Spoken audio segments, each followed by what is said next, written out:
ಬಡಗುಬೆಟ್ಟು ಗ್ರಾಮ ಪಂಚಾಯತ್ ವ್ಯಾಪ್ತಿಯಲ್ಲಿ ಬರುವ ಶಾಂತಿನಗರ ಪ್ರದೇಶದಲ್ಲಿ ಸಾರ್ವಜನಿಕ ಸ್ಥಳಗಳಲ್ಲಿ ಪಾತ್ರೆಗಳನ್ನು ತೊಳೆಯುವುದು, ಕೊಳಕು ನೀರನ್ನು ರಸ್ತೆಯಲ್ಲಿ ಹರಿಯಬಿಟ್ಟು ಪರಿಸರವನ್ನು ಮಾಲಿನ್ಯಗೊಳಿಸುತ್ತಿರುವುದು ಕಂಡುಬಂದಿತ್ತು.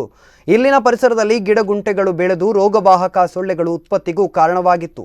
ಪರಿಸರದಲ್ಲಿ ಡೆಂಗ್ಯೂ, ಮಲೇರಿಯಾ, ಚಿಕನ್ಗುನ್ಯಾ ಜ್ವರ ವ್ಯಾಧಿಗಳು ಹರಡುವ ಭೀತಿ ಎದುರಾಗಿತ್ತು.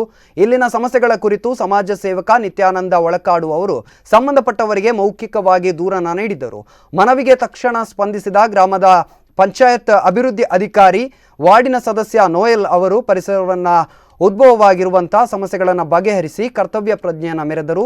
ತಕ್ಷಣ ಸ್ಪಂದನೆಗೆ ಸಮಾಜ ಸೇವಕ ನಿತ್ಯಾನಂದ ಒಳಕಾಡು ಅವರು ಅಭಿನಂದನೆಗಳನ್ನು ಸಲ್ಲಿಸಿದ್ದಾರೆ.